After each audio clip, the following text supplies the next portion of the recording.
नमस्कार, मी उमेश कुमार. TV9 मराठीत आपल्या सगळ्यांचं स्वागत आहे.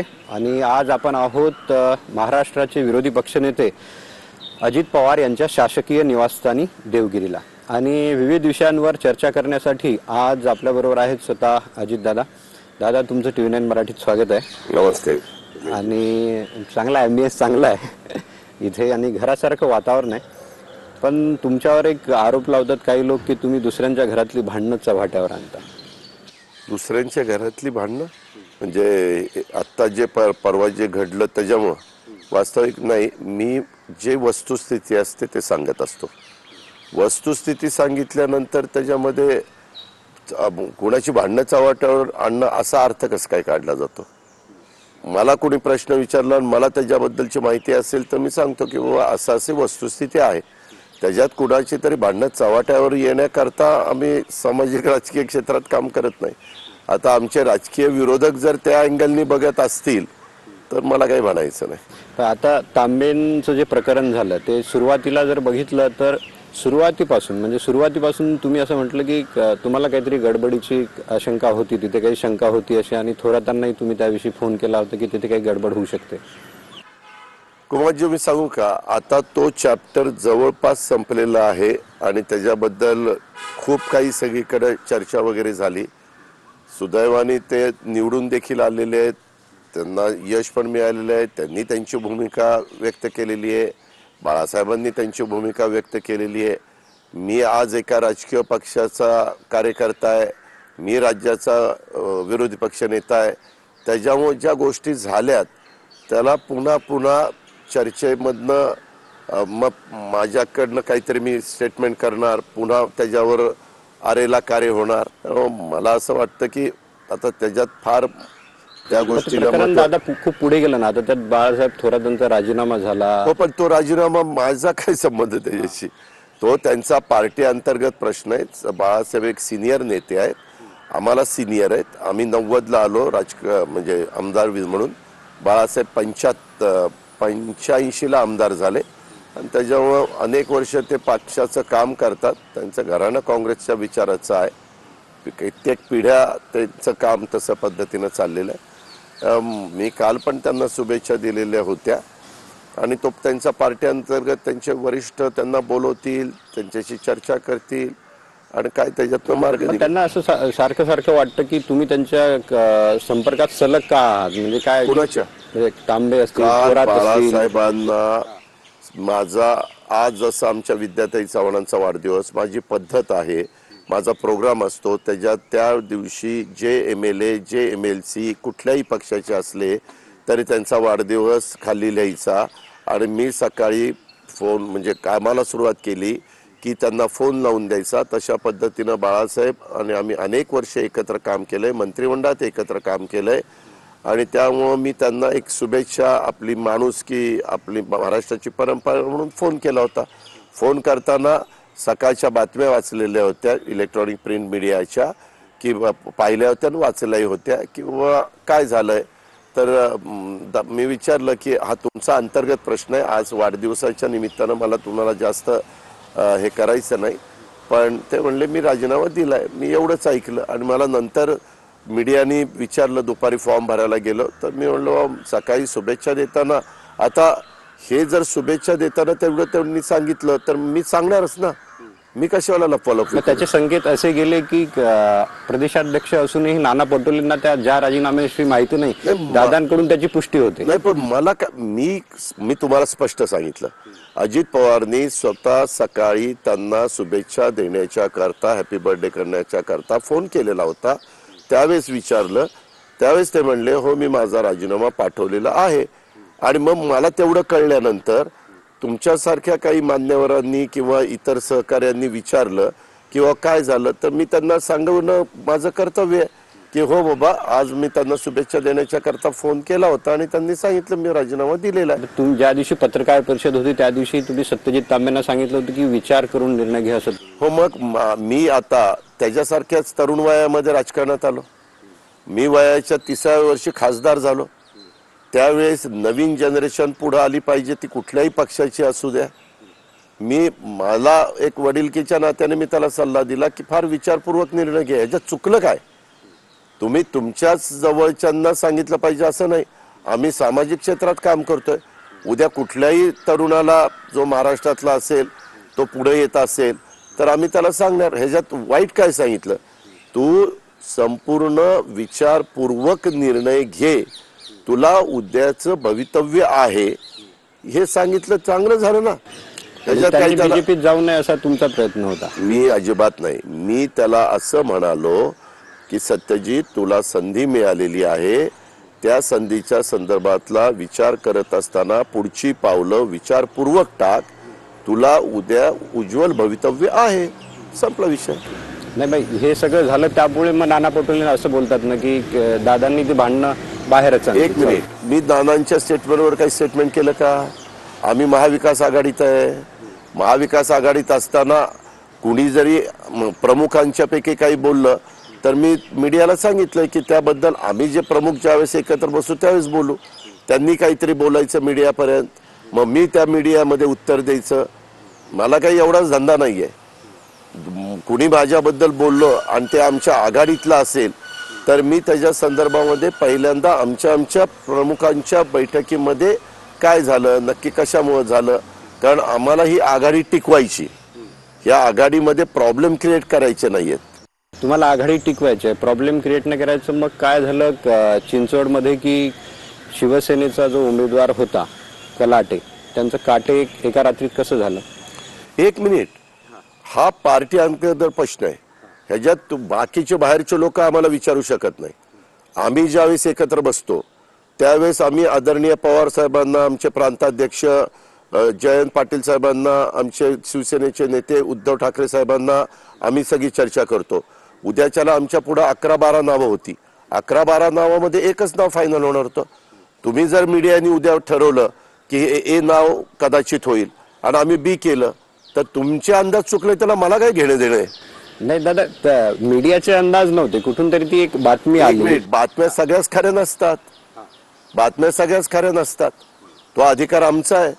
ती जागा जर राष्ट्रवादी काँग्रेस पक्षाला महाविकास आघाडीमध्ये सुटल्यानंतर आमचे राष्ट्रीय नेते ज्यांनी अनेक 55 वर्षात निवडणुका लढवलेल्या आहेत, अनेकदा सरकार स्थापन केलेली आहे, अनेकदा देशाच्या राजकारणामध्ये देखील महत्वाची भूमिका बजावलेली आहे, अशा आदरणीय पवार साहेबांशी विचार म्हणजे सल्ला मसलत करून आमचे प्रांताध्यक्ष त्यांनी पण काही विचार केला असेल आणि आम्ही ज्यावेळेस विचार करू उद्या आम्ही एच्या ऐवजी बी नाव काढलं असतं तर तुम्ही म्हणलं असतं हे का केलं? तो आमचा अधिकार आहे ना. आमचा अधिकार आम्ही वापरला. नाही, पण याचा फायदा भारतीय जनता पक्षाला नाही होणार. आता कलाटे तिथे उमेदवार आहेत, काटेही तिथेच उमेदवार आहेत. असू द्या. त्या संदर्भामध्ये उद्धव ठाकरे साहेबांनी सांगितलं की माझे शिवसैनिक आणि माझे शिवसेनेचे मतदार हे नाना काटेचं काम करतील. उद्धव ठाकरेंनी आणि आदित्य ठाकरेंनी तिथं त्या पद्धतीनं मेसेज दिला तर कुठली अडचण येईल असं मला वाटत नाही. लोक बोलतात ना त्या दोघांमध्ये फाईट होईल, त्याचा फायदा बीजेपीला होईल. लोकांना बोलू देणार, लोक बोलणारे बोलणार, आम्ही आमचं काम करत राहणार. कधी कधी ट्रायंग्युलर फाईट झाली तर फायदा पण होतो, कधी तोटा होतो. उद्याच्याला जे मतं एखादी XYZ व्यक्ती घेईल ती ट्रान्सफर पण व्हावी लागतात. आणि अजून काल तर फॉर्म भरलेले आहेत, आज छाननी आहे, आज चित्र स्पष्ट होईल. माझ्या माहितीप्रमाणे जवळपास 40 लोकांच्या अर्ज आलेले आहेत. 40 लोकांमध्ये बरेचसे बाद होतील. बाद झाल्यानंतर पुन्हा 2 दिवस विड्रॉला असतात. आम्ही आमच्या परीने शेवटपर्यंत प्रयत्न करणार. अंतिम चित्र अजून काही स्पष्ट झालेलं नाही. ज्या वेळेस निवडणूक अधिकारी तिथले आता चिंचवड विधानसभा मतदारसंघामध्ये इतके लोक उमेदवार म्हणून उभे राहिलेले आहेत, अशी अंतिम यादी स्पष्ट होईल त्यावेळेस खरं चित्र लोकांच्या समोर. कलाटेंना बसवण्यासाठी प्रयत्न करा. मी बाकीचं बोललोच नाही. मी तुम्हाला असं सांगितलेलं आहे की त्या संदर्भामध्ये अंतिम यादी स्पष्ट झाल्यानंतर आपल्याला कळेल कोण कोण उमेदवार आहेत आणि त्या पद्धतीने आमची स्ट्रॅटेजी ठरेल. तुम्हाला वाटतं की तिथे जगतापांच्या पत्नींना सहानुभूतीची लाट, म्हणजे सहानुभूती असं ज्या घरात असं आपणच लोक सारखी चर्चा करतो की ज्या घरातलं हे आता मग सहानुभूतीची लाट. पंढरपूरला पण भारत भालके यांचं दुःखद निधन झाल्यानंतर सहानुभूतीची लाट पाहायला मिळाली का? नाही मिळाली. शेवटी मतदार राजा आहे. मतदारांना जे काही योग्य वाटतं तो करण्याचा अधिकार संविधानाने आणि घटनेने त्यांना दिलेला आहे. त्याच्यात मध्ये काही जण असा वातावरण तयार करतात, सहानुभूती प्रत्येकाला मतं पाहिजे असतात. मतं पाहिजे असताना काय आपण कुठल्या अँगलनी लोकांना कन्व्हिन्स केलं तर ते मत मिळेल आणि मग तशा पद्धतीनं प्रोपोगंडा केला जातो, तशा पद्धतीनं प्रचार केला जातो. पण दादा ही निवडणूक बिनविरोध करण्याची भाजप केव्हापासून प्रयत्न करते? त्यांनी त्यांचा प्रयत्न केला असेल, त्यांनी प्रयत्न केला त्याला आम्ही प्रतिसाद दिलाच पाहिजे असं काही नाही. कारण कोल्हापूरची निवडणूक बिनविरोध झाली नाही, पंढरपूरची निवडणूक बिनविरोध झाली नाही, देगलूरची निवडणूक बिनविरोध झाली नाही, मुंबईची निवडणूक त्यात त्यांनी उमेदवार उभा केला नाही, पण नोटाला खूप मतं मिळाली. मग भाजपचा का प्रयत्न आहे असं वाटतं तुम्हाला? मला काय माहिती, मी भाजपचा कार्यकर्ता नाही, मी राष्ट्रवादीचा कार्यकर्ता आहे. मला माहिती आहे, मला त्यांनी काय कसब्यामध्ये काय प्रयत्न करावा किंवा चिंचवडला काय प्रयत्न करावा हा सर्वस्वी त्यांचा अधिकार आहे. मला त्याच्याबद्दल कॉमेंट्स पण करायचं कारण नाही. तुम्ही आता तुम्ही शिवसेनेचा विषय काढला, ते एक मध्यंतरी तुम्ही एक वक्तव्य केलं होतं की शिवसेनेतल्या फुटीची कल्पना त्यावेळेस तुम्हाला आली होती आणि त्यावेळेस उद्धव ठाकरेंना त्याविषयी म्हणजे नेमकं काय माहित पडलं होतं की एकनाथ फुटीची कल्पना नाही. आम्ही एकत्र सरकारमध्ये काम करत असताना काही गोष्टी कानावर येत होत्या, थोडी नाराजी आहे, अमुक आहे. तेव्हा करोनाचा काळ होता. करोनाच्या काळामध्ये एकमेकाला भेटणं, मोठ्या पब्लिक मिटिंग घेणं, गर्दी करणं, ह्या सगळ्या बंधनं होती आणि ती बंधनं असल्यामुळं लॉकडाऊन जाहीर होत होतं. लोकांना त्या आजारातनं बाहेर काढण्याचं एक महत्वाचं आव्हान होतं. करोना कसा आपल्यापासून दूर जाईल, संपेल, ह्याबद्दलचा प्रयत्न होता. त्यावेळेस काही गोष्टी कानावर आल्यानंतर चर्चा व्हायची की बाबा असं कानावर येतं.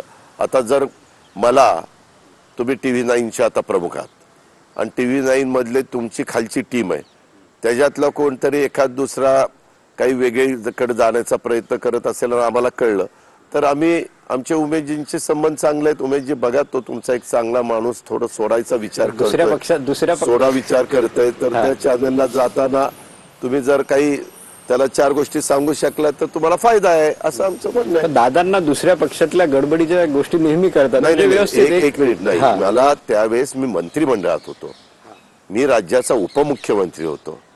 शेवटी तुम्ही सरकारमध्ये काम करत असताना, तुम्ही जसं तुमच्या फील्डमध्ये काम करताना आपल्याला अडचणीच्या गोष्टी ज्या होऊ नयेत आणि आपल्या कुठल्या चॅनलवर त्याचा परिणाम होऊ नये म्हणून तुम्ही खबरदारी घेता, तसं आमचंही काम आहे की आपलं सरकार व्यवस्थितपणे चालावं, त्याच्यामध्ये कुठली अडचण येऊ नये. कधी कधी काही जण थोडं मुद्दाम म्हणजे काही गोष्ट करतात की त्याच्यातनं वरिष्ठांनी बोलवावं, चर्चा करावी, मार्ग निघावा, असं घडतं ना बऱ्याचदा. नाराजी असते, आपण मग ती नाराजी कमी करण्याच्या करता एकत्र बैठक घेतो, विचाराची देवाणघेवाण करतो. कुठं काही चुकलं असेल, कुठं काही हलक्या कानाने कुणी काही ऐकलं असेल, गैरसमज झालेले असतील तर दूर करण्याच्या करता आपण चर्चा करतो. हे तर सगळीकडेच चालतं. तशा पद्धतीनं कानावर आल्यावर आम्ही घातलं. आता तुम्ही म्हणजे तो दिवस होता ज्या दिवशी ही फूट पडली, तो परिषदेच्या मतदानाचा दिवस होता, त्या दिवशी निकाल येणार होते. पण दादा त्या दिवशी तुम्हाला कधी माहित पडलं की आता जे आम्ही विचार केला होता ते झालं? नाही, मला माहित पडलेलं नव्हतं. माझ्या चेंबरमध्ये, मी DCMच्या अँटी चेंबरमध्ये बसलो होतो, तिथं अब्दुल सत्तारजी आणि काही सहकारी आले. आता आम्ही एकत्रच असल्यामुळे आले, बसले, गप्पा मारल्या, इकडच्या तिकडच्या गप्पा झाल्या आणि जयंतराव आम्ही बरीच जण होतो आणि तिथून गेले. मला नंतर काही आमदार म्हणत होते की दादा एक ग्रुप म्हणजे एकनाथराव शिंदे त्या लॉबीमध्ये फिरत होते, उद्धव ठाकरे साहेब आतमध्ये त्यांच्या चेंबरमध्ये बसलेले होते. उद्धव ठाकरे साहेब स्वतः आमदारांना प्रत्येकाला एकेकाला घेऊन सांगत होते की कुणाला मतदान करायचं, काय करायचं, काय त्यांचं सांगत असतील, काय सांगत होते मला माहित नाही. पण अशा पद्धतीचं त्यांचं कामकाज चाललेलं होतं आणि ते कामकाज चाललेलं असताना नंतर ह्याच्यातले काही लोक थोडेसे असे बाजूला असे बाहेर, म्हणजे आता लोक ते झाल्यावर काहींनी ते पाहत होते तर मग त्यांना ते जाणवलं, अरे ते असं होतं आणि मग एक ग्रुप असा तयार झाला आणि गाड्यात बसला आणि चला आपल्याला ठाण्याला निघायचं असं करून गेला. आता त्यांचेच आमदार त्यांच्याबरोबर गेल्यानंतर कुणी आणि त्यांच्याच गटनेत्यांनी, सभागृहामध्ये तेच गटनेते होते, उद्धव ठाकरे साहेब विधिमंडळाचे नेते होते पण ते वरच्या सभागृहातले सदस्य होते आणि त्या प्रकारे मग त्या गाड्यांचा कोंडवाय गेला. तेच तिकडच्या भागातले बहुतेक सगळे अधिकारी नेमायचे ठाण्याला, CP असतील बाकीचे कोणी असतील आणि त्याच्यावर त्या आता मी जर तुम्हाला वरिष्ठ अधिकारी म्हणून माझ्या भागात नेमलं तर मी तुम्हाला सांगणार की ह्या गाड्या आपल्याला पुढं क्लिअर करून द्या आणि तुम्ही क्लिअर करून देणार, असं सगळं झालं. तुम्हाला असं वाटलं की केव्हा वाटलं की आता हे झाल्यामुळे आपलं सरकार आता कोसळलं? ज्यावेळेस 14-15 गेले त्यावेळेस वाटत होतं, कारण त्यांच्यातले बाकीचे इतर जे सहकारी इथं थांबलेले होते 25-1 ते तर 25-30-35 काय असतील ते वर्षावर जाणं येणं सगळ्यांचं चाललेलं होतं. परंतु ते हळूहळू आणि काहींनी जो महत्वाचा पक्ष आज भाजप सगळ्यात मोठा राज्यात पण आमदारांची संख्या बघता, त्यांनी पण नंतर पडद्याआड सगळ्या गोष्टी ते करतच होते. पण ते म्हणत होते आमचा काही संबंध नाही, त्यांच्यात फूट पडली. कदाचित फेस सेव्हिंग त्यांना असावं आणि राज्यातल्या जनतेला असं वाटू नये की ही फूट आम्ही पाडली आणि तो ठपका आपल्यावर येऊ नये म्हणून त्यांनी वेगळ्या पद्धतीनं काही लोकांना पाठवलं असेल, सांगितलं असेल आणि विमानं ठेवली होती. विमानं ठेवू तुम्ही शकता, म्हणजे कुठली तरी मोठी ताकद पाठीशी असल्याशिवाय स्पेशल विमान तुम्ही ठेवू शकत नाही. आणि तुम्ही दुसऱ्या राज्यामध्ये एखाद्या हॉटेलमध्ये गेल्यानंतर तिथं एवढी यंत्रणा त्या राज्याच्या सरकारची राबवली जाते की तिथं मीडियाचा एक देखील माणूस जवळपास पण फिरकू शकत नाही, दुसराही कुणी व्यक्ती जवळपास जाऊ शकत नाही. असं ज्यावेळेस पाहायला मिळालं त्यावेळेस उघड दिसलं की बाबा ह्याच्या मागं बोलवता धनी कोण आहे. तर त्यावेळेस एकनाथ शिंदे जेव्हा सुरतला गेले होते मग त्यावेळेस काही मनवण्याचा भोवियातर्फे मग तुम्ही काही लोकांनी काही प्रयत्न नाही केला की त्यांनी परत यावं? आमचा त्यांचा संपर्क झाला नाही.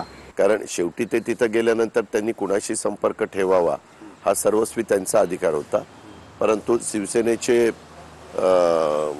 उद्धव ठाकरे साहेबांचे जवळचे सहकारी मिलिंद नार्वेकर गेलेले आपण सगळ्यांनी पाहिलं होतं. त्याच्यामध्ये रवी फाटक पण बरोबर होते. परंतु नंतर त्यांची काय चर्चा झाली तो आपल्याला काय करायचं, म्हणजे बोलण्याचा अधिकार, विचारण्याचा अधिकार आहे. नंतर उद्धव ठाकरे साहेबांच्याकडे ते आले, काय त्यांनी सांगितलं. त्यावेळेस बातम्या अशा आल्या की त्यांना मुख्यमंत्री बनायचं होतं आणि तुम्ही एकदा विधानसभेत बोलला होतात की एकनाथराव तुम्ही जर आम्हाला सांगितलं असतं तर आम्ही तुम्हाला मुख्यमंत्री केलं असतं. नाही, मी असं म्हणलं किंवा तसं असतं तर आम्ही शेवटी हा ठाकरे साहेबांचा अधिकार आहे. उद्याच्याला ज्यांच्या बरोबर तुम्ही आघाडी कराल त्यांच्या पक्षामध्ये कुणाला मुख्यमंत्री करावं तो पक्ष ठरवणार. दुसऱ्या पक्षाला उपमुख्यमंत्रीपद गेलं तर कुणाला करावं ते ठरवणार. तिसऱ्या पक्षाला विधानसभेचं अध्यक्षपद गेलं तर ते ठरवणार. त्याच्यात हे एक सामुदायिक जबाबदारी असते आणि प्रत्येकाला त्यांच्या पार्टी अंतर्गतला तो अधिकार असतो. तर तुम्हाला असं वाटतं की त्यावेळेस वोट ऑफ कॉन्फिडन्सला उद्धव ठाकरेंनी सामोरं जायला पाहिजे होतं? काही वेगळं चित्र झालं असतं काय? माझं स्वतःचं मत उमेश असं आहे, ज्या गोष्टी झाल्या त्या पुन्हा मी काहीतरी आता सांगायचं आणि त्याच्यातनं पुन्हा नवीन चर्चेला वाव द्यायचा हे मला पटत नाही. झालं गेलं, गंगेला मिळालं, आता नवी सुरुवात, नवी कामाची पद्धत. दादा दोन गोष्टी आहेत म्हणजे महाराष्ट्राच्या इतिहासात आता गेल्या 3 वर्षात ज्या दोन मोठ्या गोष्टी झाल्या राजकारणात. एक होती ती शिवसेनेतली अशी फूट होती आणि त्याच्या अगोदर 23 नोव्हेंबर 2019ला जेव्हा तुम्ही पहाटेचा शपथविधी घेतला, तुम्ही त्याविषयी बोलत नाही, मला माहित आहे. पहाट कशाला म्हणतो? आता पहाट म्हणजे लोकांना जेव्हा पहाट आपण कशाला म्हणतो? आपण पहाटे 4 वाजता, 5 वाजता, 6 वाजता, 7 वाजता असेल तर पहाट नाही म्हणत, सकाळ म्हणतो. सकाळी 8 वाजता झालं तर सकाळच ना, मग ते पहाट कशाला म्हणतात? सकाळ म्हणा ना, सकाळी 8 वाजले म्हणजे सकाळ झाली. तुम्ही त्याविषयी बोलत नाही म्हणजे तुम्ही त्याविषयी बोलणं टाळता, त्याचं काय कारण आहे की दादा त्याविषयी बोलणं? ज्यावेळेस एखादी व्यक्ती एखाद्या विषयावर बोलणं टाळते त्यावेळेस ती टाळणारच, ते काही बोलणारच नाही. तुम्ही त्याला काही मूर्ख समजता, तुम्ही का बोलणं टाळता? मी कधीच बोलणार नाही, मी पण पोचलेला माणूस आहे. मला तो विषय काढायचा नाही, पण दादा नवीन तुम्ही- प्रश्न निर्माण नाही, करायचे. तुम्ही नेहमी बोलता ना मीडियाला, म्हणजे तुम्हाला तो अधिकार आहे की तुम्ही प्रश्न विचारू शकता. हो, मग प्रश्न विचारू शकतो तर मी उत्तर द्यायचं का नाही, माझा उत्तर अधिकार आहे. द्यायचं की नाही तो हा, तुमचा मग अधिकार मला आहे. उत्तर तुम्ही त्याला नो याच्याबद्दल- कॉमेंटही बोलू शकता. याच्याबद्दल मला उत्तर द्यायचं नाही, नो कॉमेंट्स. तरी पण तुम्ही प्रश्न ऐकून घ्याल आमचे. नाही, प्रश्न ऐकून घेऊन मला जर त्या प्रश्नाचं उत्तर द्यावंसं वाटलं तर मी देईन, हा, नाही तर नाही तुम्ही no वाटलं comment तर मी बोलू सांगेन शकता. No comments. आता ज्यावेळेस ही मविया फॉर्म होत होती, म्हणजे मवियाचं हे चालू होतं की इथे मविया येणार आहे, शिवसेना, काँग्रेस आणि राष्ट्रवादी, त्यावेळेस तुमच्या डोक्यात असं काही होतं काय की या दोन पक्षांबरोबर आपण स्थिर सरकार देऊ शकणार नाही, भाजप बरोबर आपण स्थिर सरकार देऊ शकतो? मी अशा प्रकारच्या जे निर्णय असतात ते मी कधी त्या ठिकाणी घेत नाहीत. शेवटी आमचे वरिष्ठ नेते घेतात, फार तर इतरांना विचारून चर्चा करून घेतात, परंतु अंतिम निर्णय आमच्या वरिष्ठांचा असतो. त्यामुळे आम्ही त्या अँगलने विचार करत नाही, कारण आम्ही राजकारणातच मुळे आलो, ते साहेबांच्यामुळे आलो. त्यावेळेस साहेबांनी, राजीव गांधींनी मला खासदारकीची उमेदवारी दिली आणि तिथनं माझी सुरुवात झाली. ज्यावेळेस आपल्याला एखाद्या पक्षात आपण काम करतो त्यावेळेस वरिष्ठांचा निर्णय अंतिम, अशा पद्धतीनंच पुढे गेलं तरच कुठंतरी त्याला शिस्त राहते, असं माझं मत आहे. त्या आता फडणवीसांचं एक वक्तव्य त्याबद्दलच आलं होतं की ते बोलले होते की मोठ्या साहेबांकडून त्यांना ऑफर आली. मी त्या विषयावर नाही जाणार, पण ते तुमच्याविषयी एक गोष्ट बोलले होते की आम्हाला अजित पवारांकडून फिलर आले. फिलर आले म्हणजे तुम्ही कॉन्टॅक्ट केला होता असं त्याचा एकंदरीत अर्थ होतो. संपर्क केला. मला नाही त्याच्या संदर्भात काही उत्तर द्यायचं. अच्छा, ज्या वेळेस हे सगळं काही झालं होतं दादा, तो जो 72 तासाचा सरकार होतं, त्यावेळेस तुम्ही एक ट्विट केलं होतं बघा, ते ट्विट आहे माझ्याकडे. त्या ट्विटमध्ये तुम्ही लिहिलं होतं की I am in the NCP and shall always be in the NCP and Pawar साहेब is our leader. Our BJP NCP alliance shall provide a stable government in Maharashtra for the next 5 years, which will work sincerely for the welfare of the state and its people. मला त्यावेळेस माझ्या मनात आलं म्हणून मी ते tweet केलं. त्याचा असा अर्थ निघतो की पवार साहेब तुमच्या बरोबर आहेत. हो का, मला ट्विट त्यावेळेस करावंसं वाटलं, मी त्या ठिकाणी केलं आणि पुढच्या सगळ्या घटना तुमच्या सगळ्यांच्या समोर आहेत. आता ह्या गोष्टीला 3 वर्ष झाली. माझ्या भाषेत शिळ्या कढीला ऊत आणण्याचं कशाला काम करायचं. तरी पण हे सगळं झाल्यानंतर पवार साहेबांनी तुम्हाला उपमुख्यमंत्री केलं, तुमच्यावर कोणतीही कारवाई झाली नाही. अगोदर ते बोलले होते की कारवाई होईल. त्याचं उत्तर पवार साहेबच देऊ शकतील.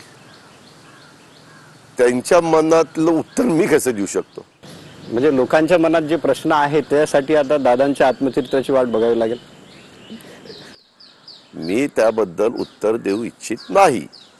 नाही, संजय राऊत बोलले की दादा आत्मचरित्र लिहितील, त्यात सगळ्या प्रश्नाची उत्तरं ते मिळतील. त्यांचं मत आहे, त्यांचं मत आहे. प्रत्येकाला आपलं मत व्यक्त करण्याचा अधिकार संविधानाने दिलेला आहे आणि ते त्यांनी केलेलं आहे. दादा, आतापर्यंत तुम्ही 4 वेळा उपमुख्यमंत्री झाले आणि सगळ्यांना असं वाटतं की तुमच्यात ती कॅलिबर आहे, तुमच्यात ती ताकद आहे की दादा मुख्यमंत्री बनणार, आणि तुमचे जे समर्थक आहेत ते मध्ये मध्ये बॅनरही लावतात. उत्साहामध्ये कार्यकर्ते तसं करत असतात. त्याला आता कुठं त्यांच्या उत्साहावर पाणी सोडायचं. त्यांना त्याच्यातनं समाधान मिळत असेल त्यांचं त्यांना लखलाव. पण तुम्हालाही वाटत असेल ना, तुमच्या समोर एवढे मुख्यमंत्री झाले. मला वाटवून हा, उद्याच्याला उमेश कुमावतांना वाटलं की आपण आपला स्वतःचा चॅनल निर्माण करावा, तर तो चॅनल निर्माण करण्याच्या करता ज्या ज्या गोष्टी लागतात त्या सगळ्याचं, मग त्याच्यात आर्थिक पाठबळ असेल, बाकीचं सगळंच असेल, तेवढी क्षमता असेल तरच ते करू शकतील ना. उद्याच्याला तुम्ही जो प्रश्न विचारला त्या व्यक्तीला वाटत असेल की आपण त्या पदावर जावं, जोपर्यंत त्याच्याकडे 145 आकडा होत नाही तोपर्यंत त्यांनी स्वप्न बघण्यात अर्थच नाही. त्याच्यामुळं तो म्हणजे उगीच स्वप्न बघून आपलं समाधान करणं हे मला बुद्धीला पटत नाही. आता एकनाथराव शिंदेचं स्वप्न होतं की राज्याचं प्रमुख व्हावं, म्हणजे उद्धव ठाकरे साहेब मुख्यमंत्री सगळ्यांच्या आग्रहाखातर झाले, ते झाले नसते तर कदाचित एकनाथराव शिंदेच त्यावेळेस राज्याचे मुख्यमंत्री झाले असते, जसं मनोहर जोशी झाले होते, नारायणराव राणे झाले होते. तशा पद्धतीनं ह्याही बाबतीमध्ये ह्या म्हणजे त्यांना मग 145चा आकडा पार केला म्हणूनच ते झाले ना. त्यांचे 40 आणि हे 115, 106 भाजपची, 9 त्यांचे सपोर्टर, 115 आणि 40 जवळपास तो गेला 155 आकडा. 115 म्हणजे 155 झाले म्हणून ते मुख्यमंत्री झाले. हा 115चा आकडा यदा कदाचित त्यांना गाठता आला नसता तर ते पण म्हणजे होऊ शकले नसते. म्हणून दादा एवढी मेहनत करतात सकाळपासून की कारण आता 60 वर्षाच्या वर तुमचं वय आहे तरी तुम्ही सकाळपासून प्रचंड मेहनत करता हे सगळ्यांना माहित आहे, कारण तुमचं ते स्वप्न आहे. आमची पॅशन आहे. माझं मत असं आहे की जेव्हा आपण त्या पदावर बसतो त्या पदावर काय आम्ही कायमचं बसणार नाहीये. म्हणून जोपर्यंत ते पद आहे त्या पदाचा फायदा आपण समाजाला करून दिला पाहिजे, आपण राज्याला करून दिला पाहिजे. उद्याच्याला त्याच्यात आळशीपणा केला, त्याच्यात दिवस वाया घालवले, त्याच्यातनं वेळ वाया घालवला, त्याच्यातनं तास वाया घालवले आणि नंतर म्हणायचं अरे 2.5 वर्ष आपण तिथं बसलो होतो, जरा ते त्यावेळेस केलं असतं तर बरं झालं असतं, असं झालं असतं. परंतु माझं तसं नाही. जो आहे तो वेळ गमवायचा नाही. हे आम्ही साहेबांचं लहानपणापासून पाहिलेलं आहे आणि आमच्या परिवारातले सगळेच जण कष्ट करत असतात. ती आमची पॅशन आहे, ती आमची आवड आहे. तर आता मवियाविषयी असं बोललाय तुम्हाला आघाडी टिकवायची आणि त्यात आता एक आघाडीत एक नवीन पक्ष सामील होण्याची जवळपास शिवसेनेबरोबर आहे वंचित. नाही, शिवसेनेबरोबर ऑलरेडी वंचित गेलेलंच आहे.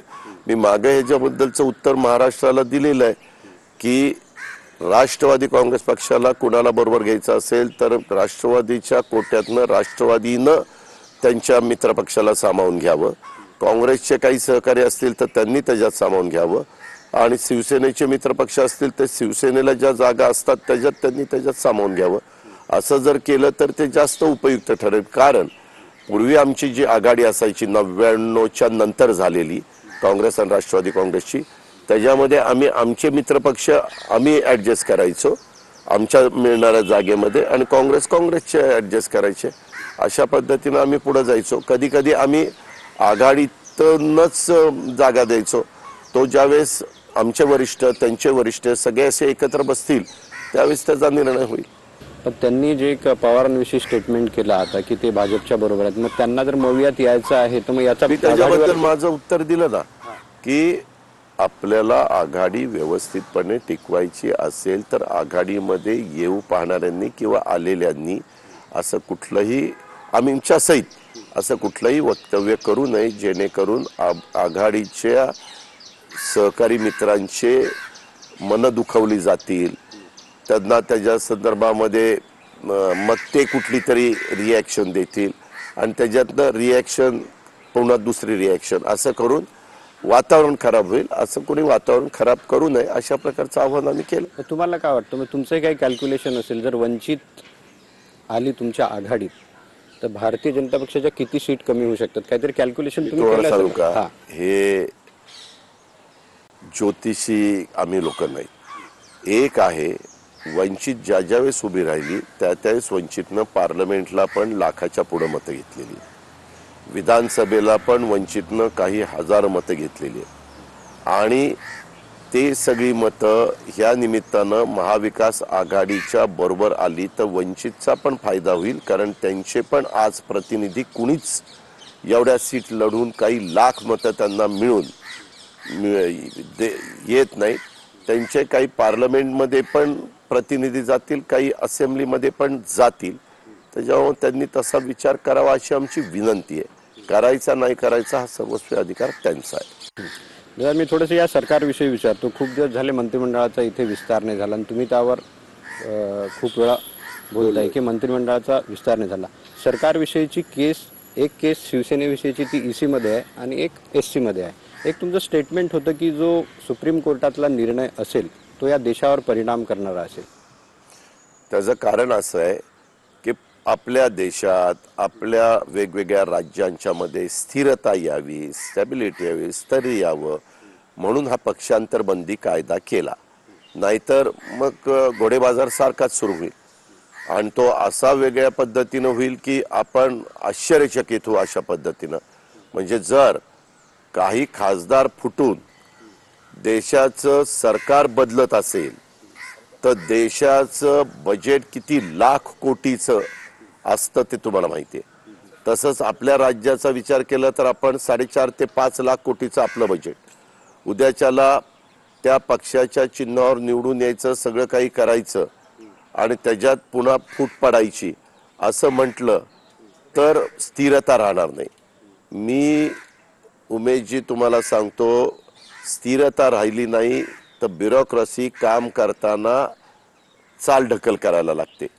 कारण ते म्हणतात किती दिवस हे आहेत माहिती नाही, उद्याच्याला आपण काही केलं आणि दुसरे आले तर कुठं वाईटपणा घ्या, अशा प्रकारची एक मानसिकता प्रशासनाची होती आणि त्याचा दुष्परिणाम त्या राज्याच्या विकासावर होतो, त्या राज्याचे प्रश्न सुटण्यावर होतो. म्हणून मी असं म्हटलो की आत्ताचा जो काही निकाल आहे त्या निकालाच्या बद्दल जे काही आता सुप्रीम कोर्टचा सर्वोच्च आहे ते जे काही निकाल देतील तेच सगळीकडे पुढे लागू होतील आणि तशा पद्धतीनंच मग आता बहुमत असताना कर्नाटकचं सरकार जातं, बहुमत असताना मध्य प्रदेशचं सरकार जातं, बहुमत असताना ह्याचं महाराष्ट्राचं सरकार जातं. अशा प्रकारची तोडाफोडीचं राजकारण देशात किंवा राज्यात फार कधी झालेलं आपण ऐकवत नाही आणि लोकांना पण सारख्या सारख्या निवडणुका आवडत नाही. आपल्या महाराष्ट्रामध्ये मागे ज्यावेळेस अशा प्रकारचे पक्षीय फूट झाली आणि काही लोक बाहेर गेली त्यावेळेस त्यांना पुन्हा निवडणुकीला उभं राहिल्यानंतर जवळपास जनतेने त्यांना नाकारलं. एक 2-5% एखाद दुसऱ्याचा फायदा झाला असेल जो फारच तिथं स्ट्रॉंग आहे अशा, पण बाकीचे जे पक्षाच्या चिन्हामुळं, पक्षाच्या नेतृत्वामुळं, पक्षाच्या विचारधारेमुळे निवडून येतात ते पराभूत होतात. हे आपण महाराष्ट्रात 2दा बघितलेलं आहे अलीकडच्या 30 वर्षाच्या काळात. आता जर एक इसित केस आहे, शिवसेनेची केस इसित आहे आणि ती सिम्बॉल विषयी आहे, तर तुम्हाला असं वाटतं का की जर सिम्बॉलचा निर्णय सेनेच्या विरोधात गेला तर त्याचा फटका शिवसेनेला बसू शकतो? मी तुम्हाला सांगू का, सिम्बॉलचा काही प्रश्न येईल असं मला वाटत नाही. कारण अलीकडं ज्या यंत्रणा निवडणुकीच्या निमित्तानं वापरल्या जातात, सोशल मीडिया असेल, बरेच, मी सगळ्या गोष्टी सांगत नाही, त्याच्यातनं इतक्या झटपट ते सिम्बॉल शेवटपर्यंत पोचतं, काही वेळ लागत नाही. पूर्वीचा काळ वेगळा होता, त्यावेळेस सोशल मीडिया नव्हता, त्यावेळेस वृत्तपत्र एकच मुंबईमध्ये पब्लिश व्हायचं, मग ते गावाकडे जायला संध्याकाळ उजाडायची, मग संध्याकाळी ते वाचायचे, असं ते होता काळ. आता तो काळ राहिलेला नाही. आत्ता कुठं खट झालं, आत्ता कुठल्या देशामध्ये भूकंप झाला की भूकंप झाल्या तिथं जेव्हा कळतं तिथंच लगेच आपल्याला पण कळायला लागतं. इतकं फास्ट लाईफ झालेलं आहे आणि हे सगळं दळणवळणाच्या सुविधा झालेल्या आहेत. त्याच्यामुळे माझं म्हणणं आहे की म्हणजे शिवसेनेला काही फरक नाही पडणार किंवा म्हणजे शिवसेनेने घाबरायचं? तुम्ही आमचं बघा ना की आम्ही देखील पक्षाच्या बाहेर पडल्यानंतर आम्ही पहिला चरखा मागितला होता, निवडणूक आयोगाने आम्हाला चरखा दिला नाही. नंतर आम्हाला घड्याळ दिलं, घड्याळ दिल्यानंतर ते घड्याळ सर्व दूरपर्यंत पोहोचण्याचं काम झालं. तशा पद्धतीनं शिवसेना, शेवटी बाळासाहेबांनी ही शिवसेना मराठी माणसाच्या अस्तित्वाच्या करता, विशेषतः मुंबई डोळ्यासमोर ठेवून त्यांनी काढलेली शिवसेना, त्यांनी ते चिन्ह मिळवलेलं आहे, त्यांनी सर्व दूरपर्यंत तो पक्ष पोहोचवलेला आहे. हा सगळा त्यांचा करिश्मा आहे आणि त्याच्यामुळं त्यांनी पण नंतर ज्यावेळेस उतार वयात शिवाजी पार्कला सभा घेतली त्यावेळेस त्यांनी उभ्या महाराष्ट्राला सांगितलं की माझ्यानंतर मी काढलेली संघटना, पक्ष हे उद्धवजी ठाकरे चालवतील, तुम्ही सगळ्यांनी त्यांना आशीर्वाद आणि साथ द्या आणि तरुण म्हणून, युवा म्हणून आदित्य ठाकरे ते सगळी जबाबदारी पाहतील. आणि त्यावेळेस सगळ्यांनी टाळ्या वाजून प्रतिसाद दिला. सगळ्या शिवाजी पार्कचं मैदान भरलेलं होतं, स्टेज भरलेलं होतं. मग ज्या पक्षाच्या प्रमुखांनी हा पक्ष काढला आणि तो पक्ष काढल्यानंतर साधे साधे काही पानपट्टी चालवणारी माणसं आमदार झाली, काही खासदार झाली, काही म्हणजे गाड्या जे चालवतात ना आमच्या ग्रामीण भागात ते ड्रायव्हर देखील निवडून आले. फार साधी साधी माणसं त्याच्यामध्ये आमदार झाली. हे एक प्रकारचं बाळासाहेबांचाच करिश्मा आहे. शिवसेनेने काही घाबरायची गरज नाहीये. शिवसेनेचा हा अंतर्गत प्रश्न आहे. मी त्यांना सल्ला देण्याचं काही कारण नाही. नाही, मी तुम्ही घाबरू नका किंवा हे करू नका. प्रत्येक जण आपल्या पक्षाचा मेन चिन्ह, कारण ह्याच्या आधी बाळासाहेबांची जी भाषणं झाली त्याच्यामध्ये आपलं चिन्ह धनुष्यबाण आहे अशा प्रकारच्या सगळ्या त्यांच्या क्लिप्स आहेत, त्याच्या सगळ्या व्हिडिओज आहेत. त्यामुळे त्यांचा प्रयत्न तो राहणार आणि त्यांनी का करू नये. प्रत्येक जण करतच. जसं काँग्रेस फुटल्यानंतर पूर्वी आम्हाला आठवतं आमच्या लहानपणी बैलजोडी होती. बैलजोडीचं नंतर हात आला पंजा, काहींनी मग चरखा घेतला. त्यावेळेस चव्हाण रेड्डी काँग्रेस म्हणून होती, त्यांनी चरखा घेतला. सिंडिकेट इंडिकेट झाल्यानंतर पण तुम्ही बघा, किंवा जनता पक्षाची स्थापना झाली त्यावेळेस कधी त्यांचं चक्र खूण होती, कधी नांगरधारी शेतकरी खूण होती, कधी असे वेगवेगळ्या प्रकारची चिन्ह बदलले जातात. परंतु जनता शेवटी तर सगळं बघूनच मतदान करत असते. किंवा काही जण एखाद्यावर अन्याय झाला आणि त्या मतदारांना ती व्यक्तीच आमदार म्हणून हवी असेल तर ती अपक्ष उभी राहिली तरी निवडून येते. अशा पण काही घटना घडतात. मला आठवतंय 1995 ची गोष्ट, 45 अपक्ष आमदार निवडून आले. 45 महाराष्ट्राच्या इतिहासात पहिल्यांदा तसं घडलं. म्हणजे कुठंतरी त्यावेळेस जे कोणी तिकीट वाटपाला बसलेले होते, तिकीट वाटपात गडबड झाली म्हणूनच 45 लोक निवडून आले ना.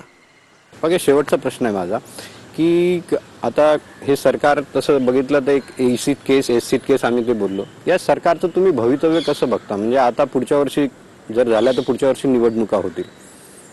ह्या सरकारचं भवितव्य आता ज्या विधान परिषदेच्या निवडणुका झालेल्या आहेत, पदवीधर मतदारसंघात सगळे ग्रॅज्युएट लोक मतदान करतात, इकडं सगळे शिक्षक लोक मतदान करतात जे भावी पिढी घडवतात. आणि ते बघितलं तर ते म्हात्रे म्हणून कोकणात जे निवडून आलेले ते उद्धव ठाकरे साहेबांच्या शिवसेनेचे शिक्षक संघाचे सेल आहे त्यांचा, त्याचे ते प्रमुख होते. त्यांनी खूप चांगल्या पद्धतीनं पहिल्यापासूनच आखणी केलेली होती. इव्हन अमरावतीमध्ये पण ज्यांना उमेदवारी काँग्रेसने दिली ते पण पूर्वाश्रमीचे शिवसेनेचेच शिक्षक होते, उमेदवार होते. त्यांनी पण त्यांच्या परीने तिथं तयारी केलेली होती. आणि हा सगळा निकाल पाहता पदवीधर लोकांनी आणि शिक्षक लोकांनी आता सध्या देशात असणारी महागाई, राज्यात असणारी महागाई आणि बेरोजगारी हे लक्षामध्ये घेता ह्या सरकारला नाकारलेला आहे. तसं बघितलं तर माझं स्पष्ट मत आहे की 5ही जागा त्यांच्या जवळपास गेलेल्या आहेत. जरी म्हात्रे तिकडं निवडून आलेले असले तरी फॅक्ट जर आपण बघितली, त्याच्यात खोलात जर आपण गेलो तर, आणि जर महाविकास आघाडी इम्पॅक्ट राहिली आणि तशाच पद्धतीनं सगळ्यांनी समंजस भूमिका घेतली तर राज्यामध्ये फार वेगळं चित्र तुम्हाला उद्याच्याला पाहायला मिळेल. खूप खूप धन्यवाद दादा. तुम्ही आज म्हणजे एकदम मनमोकळेपणानं बोललात, त्याबद्दल खूप खूप धन्यवाद. उमेशजी नेहमीच मनमोकळेपणाने बोलत असतो, हा माझा स्वभाव आहे. उगीच काय आयुष्य क्षणभंगूर असतं, किती कुणाचा काळ आहे सांगता येत नाही. त्याच्यामुळे आपण आपले मत मांडावे. तुम्ही प्रश्न टाळले नाही, म्हणजे तुम्ही जे बोलता की तुमचा अधिकार आहे विचारायचा, तर तुम्ही प्रश्न टाळले नाहीत. मी कधी तुमच्यासारख्यांना, मी बऱ्याच जण काही म्हणतात हा अजित पवार हे प्रश्नावली आहे आणि या प्रश्नावली आम्ही तुम्हाला विचारणार आहे, मग आम्ही ते प्रश्नाचा अभ्यास करायचा आणि उत्तर द्यायचे. मला ते अजिबात आवडत नाही. जर आपण काही सांगायला बसलो तर तुमच्या मनात असेल ते तुम्ही विचारा, आम्हाला त्यावेळेस जे सुचेल ते उत्तर आम्ही देणार. आधी जर तयारी करून आलो तर ती मुलाखत रंगत पण नाही आणि त्या मुलाखतीत काही लोकांना पाहावंसं पण वाटत नाही. खूप खूप धन्यवाद दादा. थँक्यू.